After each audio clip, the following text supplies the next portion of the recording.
नमस्कार सार Odia YouTube channel रे मु दीप्ति आपण माननकु स्वागत करुची।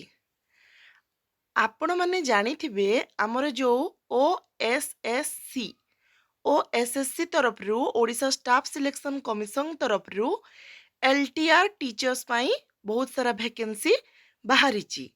एइथिरे टीजीटी ओडिया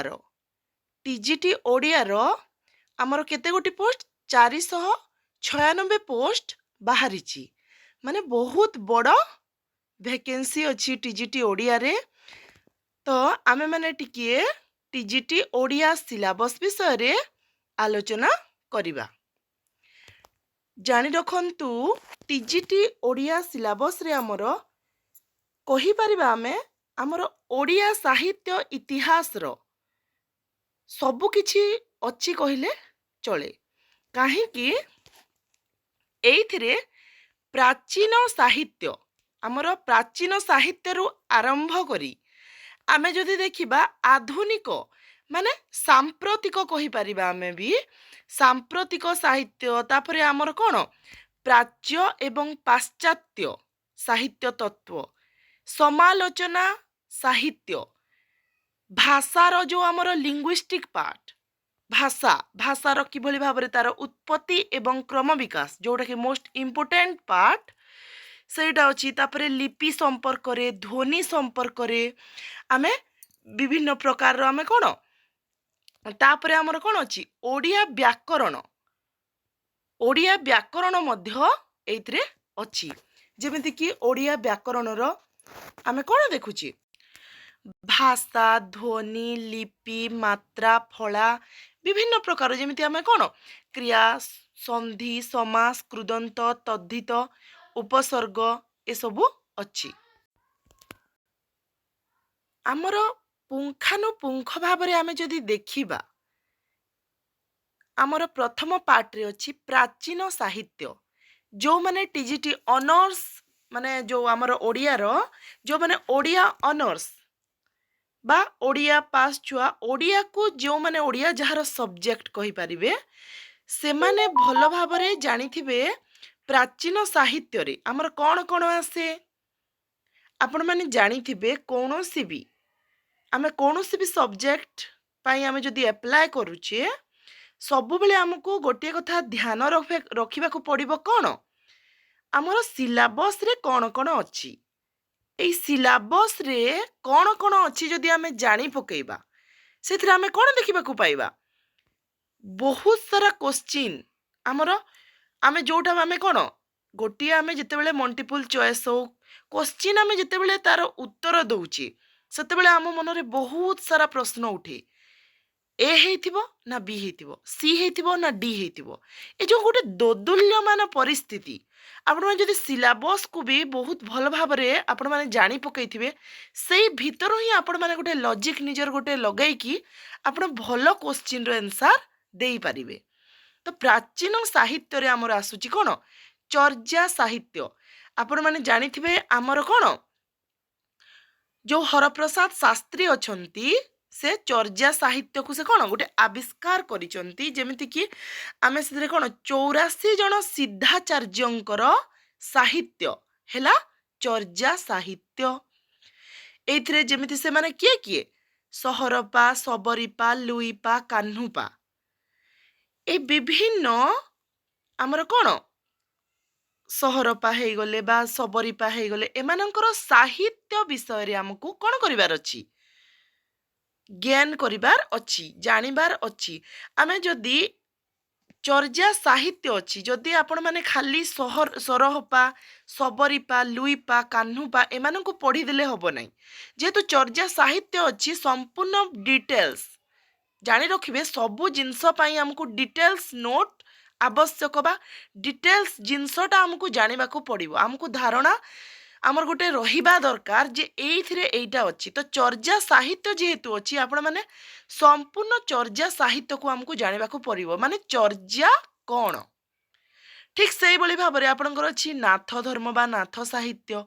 एइथिरे विभिन्न प्रकार हमर कोन गोरखनाथ मत्स्येन्द्रनाथ एमानंकर साहित्य विषय रे एवं आ गोटे कथा कहूची आपण माने जानि रखंतु ए जो साहित्यर এই ସାହିତ୍ୟ ସମ୍ପର୍କରେ ବିଭିନ୍ନ ସମାଲୋଚକ ମାନେ ଭିନ୍ନ ଭିନ୍ନ ମତ ପ୍ରଦାନ କରିଛନ୍ତି।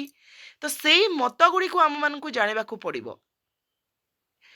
ଏଇ ମତ କିଏ କହିଛନ୍ତି? ଚର୍ଯା ସମ୍ପର୍କରେ ହେଉ ବା ନାଥ ବା ଶୈବ ସାହିତ୍ୟ ସମ୍ପର୍କରେ ହେଉ, ସେଇଥିପାଇଁ ଆପଣମାନେ ଟିକେ ଟିକେ କ'ଣ ସମାଲୋଚନା ବିଷୟରେ ମଧ୍ୟ ଆପଣମାନଙ୍କୁ ଜାଣିବାକୁ ପଡ଼ିବ। ତ ଓଡ଼ିଶାର ନାଥ ଧର୍ମ ନାଥ ସାହିତ୍ୟରେ ଆମର କ'ଣ ମତ୍ସ୍ୟେନ୍ଦ୍ରନାଥ, ଗୋରଖନାଥ, ଏମାନେ ଯେଉଁ ନାଥ ସମ୍ପ୍ରଦାୟର ବା ଏଇ ସାହିତ୍ୟ ସମ୍ପୂର୍ଣ୍ଣ ଭାବରେ ପଢ଼ିବାକୁ ପଡ଼ିବ। ସରି, ଆମେ ଯେତେବେଳେ ଦେଖୁଛେ କ'ଣ ଯେ ଚର୍ଯା ସାହିତ୍ୟ ହଉ, ନାଥ ସାହିତ୍ୟ ହଉ, ଶୈବ ସାହିତ୍ୟ ହଉ, ଏଇସବୁ ସାହିତ୍ୟରେ ଆମେ କ'ଣ ତାର ମତାମତ ରହିଛି, ମାନେ ସେ ସାହିତ୍ୟ ଆମକୁ କ'ଣ ତାର ଲିପି ଭାଷା କିଭଳି ଭାବରେ କେଉଁ ଭାଷାରେ ଏହା ଲେଖାଯାଇଛି, ଏମିତି ବି ଗୋଟିଏ ପଡ଼ିଯାଇଥିବ ପଦଟିଏ, ଏଇଟା କେଉଁ ସାହିତ୍ୟର, ଆପଣମାନେ କନଫ୍ୟୁଜ୍ ହେଇଯିବେ ଯଦି ଆପଣମାନେ ଡିଟେଲ୍ସରେ ଜାଣି ନଥିବେ। ଠିକ୍ ସେଇଭଳି ଭାବରେ ଆମର ପ୍ରାଚୀନ ଓଡ଼ିଆ ଗଦ୍ୟ ସାହିତ୍ୟ, ପ୍ରାଚୀନ ଓଡ଼ିଆ ଗଦ୍ୟ ସାହିତ୍ୟରେ କ'ଣ କ'ଣ ଆସିବ ଆପଣମାନେ କୁହନ୍ତୁ? ଯେମିତିକି ଆମର କ'ଣ କ'ଣ ଆସିବ? ରୁଦ୍ର ସୁଧାନିଧି। ହଁ, ତାପରେ ଆମେ କ'ଣ କ'ଣ ଦେଖିବା? ଆମେ ସେଥିରେ ଦେଖିବା 32 ସିଂହାସନ କଥା ବି ଆସିବ।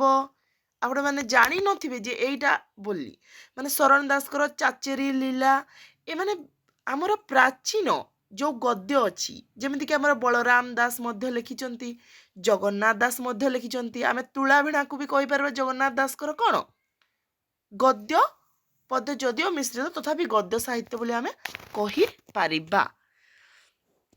ତାପରେ ଲୋକ ସାହିତ୍ୟ, ଯେଉଁ ଆଦି ମାନବର ସାହିତ୍ୟ ବା ଆଦି ମାନବର ଗୋଟେ ଜୀବନୀ ସମ୍ପର୍କରେ ଆମେ ଲୋକ ସାହିତ୍ୟରେ ପାଉଛେ। କିଭଳି ଭାବରେ ଆଦିମ ମାନବ କ'ଣ କରିଛି?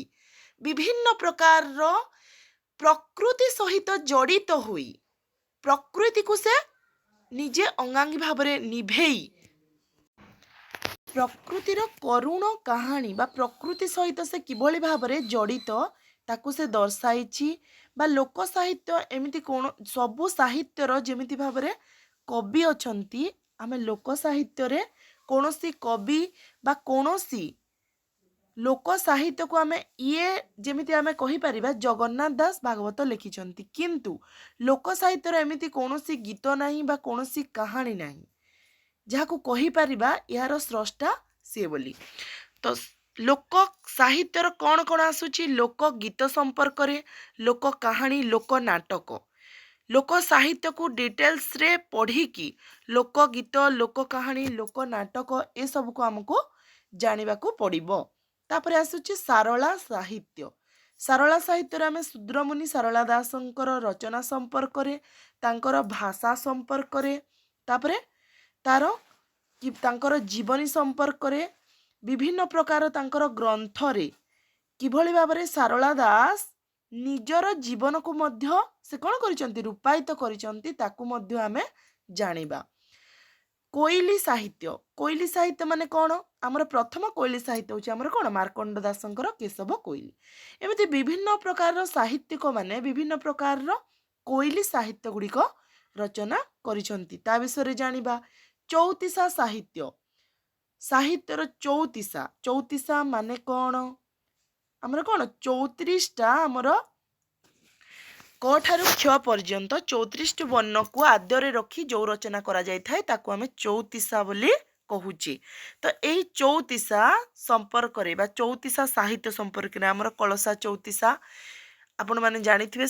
ଠିକ୍ ସେଇଭଳି ଭାବରେ ଚଉତିଶା ସାହିତ୍ୟ ସମ୍ପର୍କରେ ମଧ୍ୟ ସିଲାବସ୍ରେ ଅଛି। ପଞ୍ଚସଖା ସାହିତ୍ୟ, ପଞ୍ଚସଖା ଆମର କିଏ କିଏ? ବଳରାମ ଦାସ, ଜଗନ୍ନାଥ ଦାସ, ଅଚ୍ୟୁତାନନ୍ଦ ଦାସ, ଯଶୋବନ୍ତ ଦାସ, ତାପରେ କ'ଣ ଶିଶୁ ଅନନ୍ତ ଦାସ, ଏମାନଙ୍କର ସମ୍ପର୍କରେ ପଞ୍ଚସଖାର ସାହିତ୍ୟ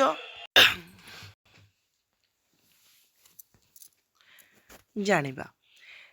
ପଞ୍ଚସଖା ସାହିତ୍ୟ, ପଞ୍ଚସଖା ସାହିତ୍ୟର ଆମର ଯେଉଁ ବୟୋଜ୍ୟେଷ୍ଠ ଅଛନ୍ତି ବଳରାମ ଦାସ, ତାଙ୍କର କ'ଣ ଜଗମୋହନ ରାମାୟଣ ବା ଦାଣ୍ଡି ରାମାୟଣ ସବୁଠାରୁ ତାଙ୍କର କ'ଣ ଗୋଟେ ସୁପ୍ରସିଦ୍ଧ ରଚନା। ଠିକ୍ ସେଇଭଳି ଭାବରେ ଜଗନ୍ନାଥ ଦାସଙ୍କର ଆମେ କ'ଣ ଭାଗବତକୁ ଦେଖୁଛେ। ସେମିତି ଏଇ ଯେଉଁ ପଞ୍ଚସଖାଙ୍କର ସାହିତ୍ୟ ସମ୍ପର୍କରେ ଆମକୁ ଜାଣିବାକୁ ପଡ଼ିବ। ଏବଂ ଆଉ ଗୋଟେ କଥା କହୁଛି, ପଞ୍ଚସଖା ସାହିତ୍ୟର ତାର ବୈଶିଷ୍ଟ୍ୟ କ'ଣ, କ୍ୟାରେକ୍ଟରିଷ୍ଟିକ୍, ଆମେ ତାର କ୍ୟାରେକ୍ଟରିଷ୍ଟିକ୍ସ ବିଷୟରେ ଆମକୁ ଜାଣିବାକୁ ପଡ଼ିବ। କିଭଳି ଭାବରେ ପଞ୍ଚସଖା ସାହିତ୍ୟରେ କିଭଳି ଭାବରେ ଆମର ସମାଜଟାକୁ ହଉ ବା ଆମର କ'ଣ ଦେଖୁଛେ, କେବଳ ଯେ ଖାଲି ପୁରାଣକୁ ସେମାନେ ରୂପାୟିତ କରି ନାହାନ୍ତି। ବହୁତ ଜଣଙ୍କର ଭୁଲ ଧାରଣା ଯେ ସେମାନେ କ'ଣ ପୁରାଣଟାକୁ ସେମାନେ ରୂପାୟିତ କରିଛନ୍ତି, କିନ୍ତୁ ଆପଣମାନେ ଜାଣି ରଖନ୍ତୁ ସେଇଥିରେ ଆମେ କ'ଣ ସମାଜକୁ ମଧ୍ୟ ପାଇବା। ଯେମିତିକି ଆପଣ ନେଇଯାଆନ୍ତୁ ଲକ୍ଷ୍ମୀ ପୁରାଣ।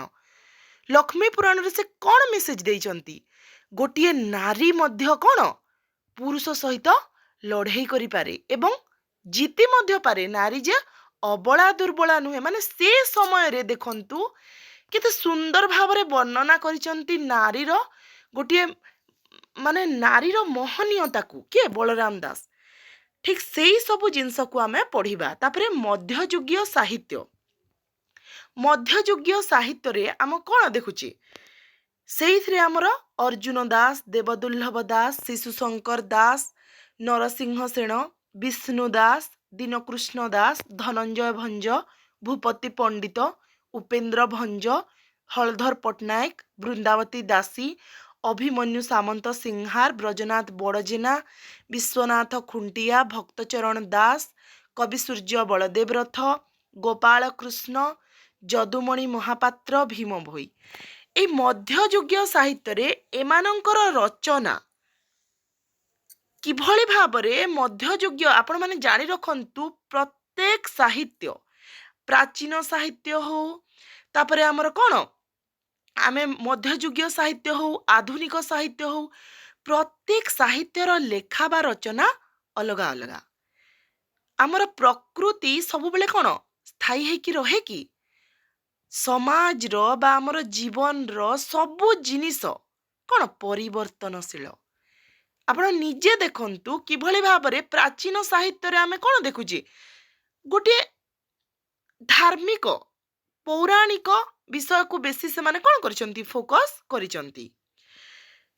ତାକୁ ନେଇକି କିଭଳି ଭାବରେ କଳ୍ପନା ବା ଆମେ କ'ଣ ଗୋଟେ କାଳ୍ପନିକ ସାହିତ୍ୟ ମଧ୍ୟ ସୃଷ୍ଟି କରିଛନ୍ତି এই ମଧ୍ୟଯୁଗୀୟ ସାହିତ୍ୟ କବିଗଣ। ସେଇଥିରେ ପୁଣି ମିଶାଇ ଦେଇଛନ୍ତି କ'ଣ ଧର୍ମକୁ। ଧର୍ମ ଏବଂ ଆମର କ'ଣ ଧର୍ମ ଏବଂ କଳ୍ପନା କାଳ୍ପନିକ, ଏ ଯେଉଁ ଦୁଇଟି ଜିନିଷକୁ ସେମାନେ କ'ଣ କରିଛନ୍ତି ଜଡ଼ିତ କରିକି। ଜାଣି ରଖନ୍ତୁ ପୁରୁଣାକୁ ଆମେ ଟୋଟାଲ ମାନେ ପୁରା ଛାଡ଼ି ପାରିବା ନାହିଁ। ପୁରୁଣା ଜିନିଷକୁ ଧରିକି ନୂଆ ଜିନିଷ ଯେଉଁ ସଂଯୋଜନା ଆମେ କରିବା ବା ନୂଆ ସାହିତ୍ୟ ରଚନା କରିବା, ତାକୁ ଆମେ କହିବା ଯେ ଆମର ସାହିତ୍ୟ କ'ଣ ହେଇଛି, ବିଶେଷ ଭାବରେ ବଢ଼ିଛି ବୋଲି। ତାପରେ ଏଇ ଯେଉଁ ମଧ୍ୟଯୁଗୀୟ ସାହିତ୍ୟରେ ଆମେ ଦେଖିବା କ'ଣ କିଭଳି ଭାବରେ ଗୋଟିଏ ନାୟକ ନାୟିକା, ରାଜା ରାଜୁଡ଼ା, ବୁଝିପାରୁଛ, ନାୟକ ନାୟିକାର ଆମେ କ'ଣ ତାର ଜନ୍ମ ତାର ସବୁ ବାଲ୍ୟ ପୌଗଣ୍ଡ এই ଅବସ୍ଥା ଗୁଡ଼ିକ ଦେଇକି ସେ କିଭଳି ଭାବରେ ଆମେ କ'ଣ ଯୌବନ ଅବସ୍ଥାରେ ତାର କ'ଣ ହେଉଛି, ତାପରେ ନାୟକ ନାୟିକା ମିଳିତ ହେଉଛନ୍ତି, ତାପରେ କ'ଣ ସେମାନଙ୍କର ବିଚ୍ଛେଦ ହେଉଛି, ବିରହର ବାଣୀରେ କିଭଳି ଭାବରେ କବି କ'ଣ ହେଇଛି ନିଜେ ମଧ୍ୟ ସେ ମାନେ ମିଶି ଯାଇଛି ତାଙ୍କର ଦୁଃଖରେ।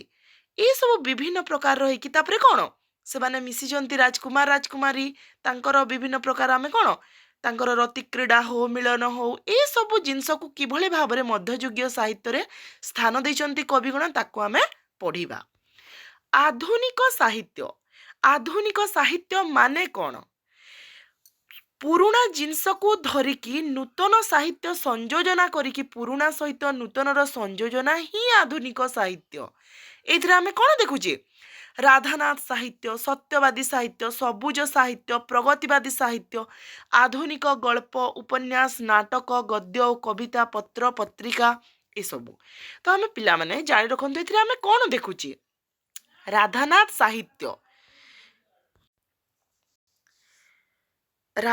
ସାହିତ୍ୟରେ ଆମେ କ'ଣ ଦେଖୁଛେ, ରାଧାନାଥ କ'ଣ କରିଛନ୍ତି? ପ୍ରାଚ୍ୟ ସହିତ ପାଶ୍ଚାତ୍ୟକୁ ସେ କ'ଣ କରିଛନ୍ତି? ସମନ୍ୱୟ କରି ସେ ନିଜର ସାହିତ୍ୟ ସଂଯୋଜନା କରିଛନ୍ତି ଏବଂ ଅମିତ୍ରାକ୍ଷର ଛନ୍ଦର ବହୁଳ ପ୍ରୟୋଗ ଆମେ ତାଙ୍କର ରଚନାରେ ଦେଖିବାକୁ ପାଇବା। ସେଥିପାଇଁ ମୁଁ ଆପଣମାନଙ୍କୁ ବାରମ୍ବାର କହୁଛି, ପ୍ରତ୍ୟେକ ସାହିତ୍ୟକୁ ଆମେ ଯଦି ଡିଟେଲ୍ସରେ ଦେଖିବା, ତାକୁ ଆମେ ସମ୍ପୂର୍ଣ୍ଣ ଭାବରେ ପଢ଼ିବାକୁ ପଡ଼ିବ, ଡିଟେଲ୍ସରେ ପଢ଼ିବାକୁ ପଡ଼ିବ। ତ ରାଧାନାଥ ସାହିତ୍ୟରେ ରାଧାନାଥଙ୍କର କ'ଣ, ତାଙ୍କର ସାହିତ୍ୟ ସେ କ'ଣ କ'ଣ ରଚନା କରିଛନ୍ତି, ତାଙ୍କର ରଚନାର ବୈଶିଷ୍ଟ୍ୟ ହେଇଯାଉ ଆମର କ'ଣ କେଦାର ଗୌରୀ, ନନ୍ଦିକେଶ୍ୱରୀ, ଚନ୍ଦ୍ରଭାଗା, ଏମିତି ଚିଲିକା, ଏହିସବୁ ରଚନା ଗୁଡ଼ିକ କିଭଳି ଭାବରେ କେଉଁ ପତ୍ରିକାରେ ମଧ୍ୟ ପ୍ରକାଶିତ, ଯେମିତି ଆମ କୋଶ୍ଚିନ୍ରେ ପଡ଼ିଯିବ ଚିଲିକା କେଉଁ ପତ୍ରିକାରେ ପ୍ରକାଶିତ ହୋଇଥିଲା, କେଉଁ ପତ୍ରିକାରେ? ଉତ୍କଳ ପ୍ରଭାରେ ପ୍ରକାଶିତ ହୋଇଥିଲା। ଠିକ୍ ସେଇଭଳି ଭାବରେ କେଉଁ ମାନେ କେଉଁ ପତ୍ରିକାରେ ଏହା ସ୍ଥାନ ପାଇଥିଲା ବା ସେ ପ୍ରକାଶିତ, ତାକୁ ମଧ୍ୟ ଆମକୁ ପଢ଼ିବାକୁ ପଡ଼ିବ। ତାପରେ ସତ୍ୟବାଦୀ ସାହିତ୍ୟରେ ଆମେ ଦେଖୁଛେ କ'ଣ, ଗୋପବନ୍ଧୁ, ନୀଳକଣ୍ଠ, ଆମର କ'ଣ ଗୋଦାବରୀଶ, ଏମାନଙ୍କର ସମ୍ପର୍କରେ ତାଙ୍କର ସାହିତ୍ୟ ସମ୍ପର୍କରେ ପଢ଼ିବାକୁ ପଡ଼ିବ। ସବୁଜ ସାହିତ୍ୟ ତାପରେ କ'ଣ ହେଇଯାଇଛି, ଯେମିତି ରାଧାନାଥ ସାହିତ୍ୟରେ ଆମେ ଗୋଟେ କ'ଣ ପ୍ରେମ ପ୍ରଣୟର କଥା ପଢ଼ୁଛେ, ସତ୍ୟବାଦୀ ସାହିତ୍ୟରେ ଆମେ ପୁଣି କ'ଣ ହେଇଯାଉଛି ଗୋଟେ ସାବଳୀଳ ସରଳ ସାହିତ୍ୟ କହିପାରିବା ଆମେ, ସେଥିରେ ଦେଖୁଛେ। ସବୁଜ ସାହିତ୍ୟରେ କବି କ'ଣ ହେଇଯାଇଛି, କଳ୍ପନାଚାରୀ ହେଇଯାଇଛି, ସ୍ୱପ୍ନାଚାରୀ ହେଇଯାଇଛି। ସ୍ୱପ୍ନରେ କିଭଳି ଭାବରେ ଆମେ ଗୋଟେ ଅପ୍ସରା, ତାପରେ ଗୋଟେ ଯାଦୁ, ଏମିତି ଯାଦୁ ବିଦ୍ୟାରେ ଆମେ ଗୋଟେ ସ୍ୱପ୍ନରେ ମାତି ରହିଛି କବି, ତା ସମ୍ପର୍କରେ ପଢ଼ିବା। ସେଇଥିରେ ଯେମିତି ଆମର ଅନ୍ନଦା ଶଙ୍କର ରାୟ, ଏମାନଙ୍କର ବିଷୟରେ ଆମେ ପଢ଼ିବା। ପ୍ରଗତିବାଦୀ ସାହିତ୍ୟ, ପ୍ରଗତିବାଦୀ ସାହିତ୍ୟରେ କବି କ'ଣ କରିନାହିଁ, ସେ ସ୍ୱପ୍ନକୁ ଆଦରି ନାହିଁ, ସେ ନିଜେ କ'ଣ ହେଇଯାଇଛି, 80 ଠାରୁ ମସି ବଡ଼, ସେଇ ନୀତିରେ ସେ ସାହିତ୍ୟ ସଂଯୋଜନା କରିଛି। ଯେମିତିକି ଆମେ ଦେଖୁଛେ କ'ଣ ସଚି ରାଉତରାୟ, ବୁଝିପାରୁଛ, ସେ କ'ଣ କରିଛନ୍ତି, ଆମର ରବି ସିଂ, ସଚି ରାଉତରାୟ, ତାଙ୍କର ପ୍ରତ୍ୟେକଟି ରଚନାରେ ଆମେ ପ୍ରଗତିବାଦୀର ସ୍ୱର ଆମେ ଦେଖିବାକୁ ପାଉଛେ। ତାପରେ ଆମର ରବି ସିଂ, ଚରମପତ୍ର ଘେନ ଭଗବାନ ଚରମପତ୍ର ଘେନ, କେତେ ସୁନ୍ଦର ଭାବରେ ସେମାନେ କ'ଣ ମାନେ ସବଳର ଦୁର୍ବଳ ଉପରେ ଯେଉଁ ଅତ୍ୟାଚାର, ଯେଉଁ ଶୋଷଣ, ତାକୁ ସେ ଶ୍ରମିକ ଗୋଷ୍ଠୀର ଦୁଃଖ ଦୁର୍ଦ୍ଦଶାକୁ ସେମାନେ କ'ଣ କରିଛନ୍ତି, ନିଜର ସାହିତ୍ୟରେ ଜଣେଇଛନ୍ତି ଯେ କିଭଳି ଭାବରେ ଗୋଟିଏ ମାନେ ଧନୀ ମଣିଷ ସେ କିଭଳି ଭାବରେ ଗରିବ ପ୍ରତି ଅତ୍ୟାଚାର, ତାକୁ ଆମେ ଦେଖିବାକୁ ପାଇବା। ତାପରେ ଆଧୁନିକ ଗଳ୍ପ, ଉପନ୍ୟାସ, ନାଟକ, ଗଦ୍ୟ, କବିତାରେ କିଭଳି ଭାବରେ ଆମର ଗଳ୍ପ ଉପନ୍ୟାସରେ ବା ନାଟକରେ କବି କ'ଣ କରିଛି, ବା ଗଳ୍ପିକ ଉପନ୍ୟାସିକ ସେ ସଂଯୋଜନା କରିଛି ସାହିତ୍ୟରେ ସମାଜକୁ, ତାକୁ ଦର୍ଶାଯାଇଛି। ତାପରେ ପତ୍ର ପତ୍ରିକା, ଆମର ପତ୍ର ପତ୍ରିକା ପ୍ରଥମରୁ ଆମର କ'ଣ ଶିଶୁ ସାହିତ୍ୟ, ତାପରେ ଆମର ପ୍ରଥମରୁ ଆମେ ଶେଷ ପର୍ଯ୍ୟନ୍ତ ପ୍ରତ୍ୟେକଟି ପତ୍ର ପତ୍ରିକା ସମ୍ପର୍କରେ ପଢ଼ିବା। ଆମର ଯେମିତି ହେଲା କ'ଣ କୁଜିବର ହେଇଯାଉ, ତାପରେ ଆମର ବିଭିନ୍ନ ପ୍ରକାରର ପ୍ରେସ୍ ସମ୍ପର୍କରେ ପଢ଼ିବା, କେଉଁଥିରୁ ଏଇ ପତ୍ରିକା ପ୍ରକାଶିତ, ଯେମିତିକି ଆମର କ'ଣ ସମ୍ବଲପୁର ହୈତେଶିଣୀ ନେଇଯାଉ, କିଏ ତାଙ୍କର କାହାର ସମ୍ପାଦନାରେ, ନୀଳମଣି ବିଦ୍ୟାରତ୍ନ। ଠିକ୍ ସେଇଭଳି ଭାବରେ ଆମେ ଆଲୋଚନା କରିବା।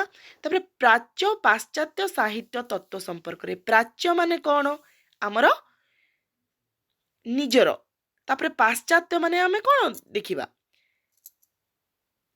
ଆମେ ଯେମିତିକି ଆମର ପାଶ୍ଚାତ୍ୟ, ଆମର ଆମେ ଯେମିତି କହୁଛୁ କ'ଣ ଆମର ଇଣ୍ଡିଆନ୍ ଏବଂ ଆଉଟ୍ ଅଫ୍ କଣ୍ଟ୍ରି କହିପାରିବା। ଠିକ୍ ସେଇଭଳି ଭାବରେ ପ୍ରାଚ୍ୟରେ କିଭଳି ଭାବରେ ଆମର ଆମର ଆଳଙ୍କାରିକ ଗଣ ବା ଆମର କ'ଣ ଯେଉଁ ମହାନ ଆମର ବାମନ ହୁଅନ୍ତୁ, ତାପରେ ଆମର କ'ଣ କ୍ଷେମେନ୍ଦ୍ର ହୁଅନ୍ତୁ, ଏମାନଙ୍କର ବିଶ୍ୱନାଥ କବିରାଜ ହୁଅନ୍ତୁ, ଏମାନଙ୍କ ସମ୍ପର୍କରେ ପ୍ରାଚ୍ୟ ସାହିତ୍ୟରେ ପଢ଼ିବା। ରସ, ରୀତି, ଗୁଣ, ଅଳଙ୍କାର, ଧ୍ୱନି, ବକ୍ରୋକ୍ତି ଓ ଔଚିତ୍ୟ ସମ୍ପର୍କରେ। ପାଶ୍ଚାତ୍ୟ ସାହିତ୍ୟରେ ଆସୁଛି ଆମର କ'ଣ କ୍ଲାସିକ୍ ସାହିତ୍ୟ, କିଭଳି ଭାବରେ ଗୋଟେ କ'ଣ ଆମେ ସେଇଠାରେ ଆମେ ଦେଖିବାକୁ ପାଉଛେ କ୍ଲାସିକ୍ ସାହିତ୍ୟ ଗୋଟିଏ କ'ଣ ସାହିତ୍ୟ, ଗୋଟେ ନୀତିବାଦର ସାହିତ୍ୟ ଆମେ କହିପାରିବା। ତାପରେ ରୋମାଣ୍ଟିକ୍ ସାହିତ୍ୟ, ରୋମାଣ୍ଟିକ୍ରେ ଆମେ ରୋମାଣ୍ଟିସିଜିମ୍ ପାଇପାରିବା। ଚିତ୍ରକଳ୍ପ, ଆମର ଚିତ୍ରକଳ୍ପର କିଏ ଟି.ଇ. ହ୍ୟୁମ୍।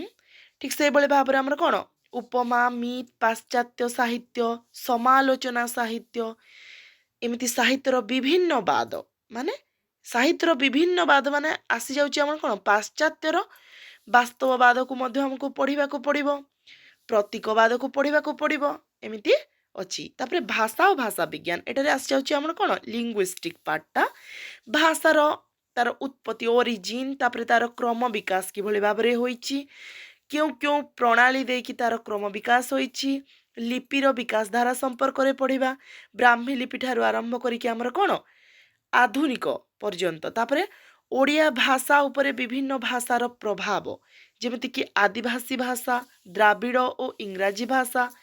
ତାପରେ ଆମେ ଧ୍ୱନି ବିଜ୍ଞାନ ସମ୍ପର୍କରେ, ଶବ୍ଦ ବିଜ୍ଞାନ ସମ୍ପର୍କରେ, ରୂପ ବିଜ୍ଞାନ ସମ୍ପର୍କରେ, ଅର୍ଥ ବିଜ୍ଞାନ ସମ୍ପର୍କରେ ଓ ବାକ୍ୟ ବିଜ୍ଞାନ ସମ୍ପର୍କରେ ପଢ଼ିବା।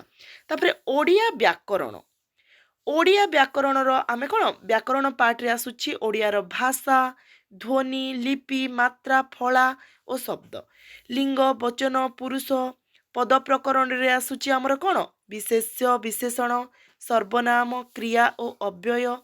ତାପରେ ଆମର କ'ଣ କ୍ରିୟା ବିଶେଷଣ, ସନ୍ଧି, ସମାସ, କୃଦନ୍ତ, ତଦ୍ଧିତ, ଉପସର୍ଗ, କାରଣ ଓ ବିଭକ୍ତି, ଣତ୍ୱବିଧି ଓ ସତ୍ୱବିଧି। ଏଇଥିରେ କିଭଳି ଭାବରେ ଆମେ ଦେଖିବା ଯେ କେଉଁଥିରେ ଣର ପ୍ରୟୋଗ ହେଉଛି, କେଉଁଥିରେ ଆମର କ'ଣ ସର ପ୍ରୟୋଗ ହେଉଛି, ଅଶୁଦ୍ଧି ସଂଶୋଧନ, ବାକ୍ୟ ବିଚାର, ବାକ୍ୟ ପରିବର୍ତ୍ତନ, ପ୍ରତ୍ୟକ୍ଷ ଉକ୍ତି ଓ ପରୋକ୍ଷ ଉକ୍ତି, ବିପରୀତ ଶବ୍ଦ, ପ୍ରତିଶବ୍ଦ, ପ୍ରାୟ ସମୋଚ୍ଚାରିତ ଶବ୍ଦ। ମାନେ ଆପଣ ଯେହେତୁ ଏ ଯେ ଓଡ଼ିଆ ଟିଚର, ସେଥିରେ ଆମକୁ କ'ଣ ବ୍ୟାକରଣଟାକୁ ମୋଷ୍ଟ ଭାବରେ ଆମକୁ କ'ଣ ଟିକିନିକି ଜାଣିବାକୁ ପଡ଼ିବ। ତାପରେ ଆମର ବାକ୍ୟ ବିନ୍ୟାସ, ରୂଢ଼ି ଓ ଲୋକବାଣୀ, ଛନ୍ଦ ଓ ଅଳଙ୍କାର ସମ୍ପର୍କରେ ଅଛି।